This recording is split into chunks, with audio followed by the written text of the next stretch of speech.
Αποφάσισες να κάνεις το website για την επιχείρησή σου και μετά από έρευνα κατάλαβες ότι δεν είναι και τόσο εύκολο. Πράγματα όπως το τι είναι το hosting, το domain και τα SSL certificates σε μπερδεύουν. Τα καλά νέα είναι πως δεν είναι και τόσο δύσκολο. Σε αυτό το βίντεο θα δούμε τι είναι το κάθε ένα από αυτά. Ας ξεκινήσουμε με τα domain, αφού ακούγεται πιο συχνά από όλα. Σκέψου το domain σαν την διεύθυνση του σπιτιού σου στο διαδίκτυο, μέσω της οποίας ο κόσμος μπορεί να έχει πρόσβαση στην σελίδα σου. Domains ακούμε συνέχεια. Λίγα παραδείγματα είναι το google.com, rubly.com, freelancers.cy. Το hosting είναι το σπίτι της ιστοσελίδας σου. Όλα σου τα αρχεία, όπως εικόνες, κώδικας και κείμενα, είναι φυλαγμένα στο hosting. Συνήθως το hosting αναφέρεται και ως server.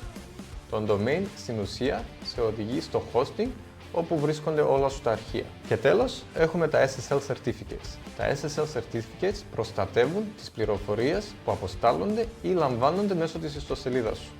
Ξέρεις ότι μια ιστοσελίδα έχει SSL όταν η διεύθυνση ξεκινά με HTTPS. Εάν θέλεις να μάθεις περισσότερα για τις τεχνολογίες πίσω από τις ιστοσελίδες και τα applications, κάνε follow, subscribe και like τα κανάλια μας.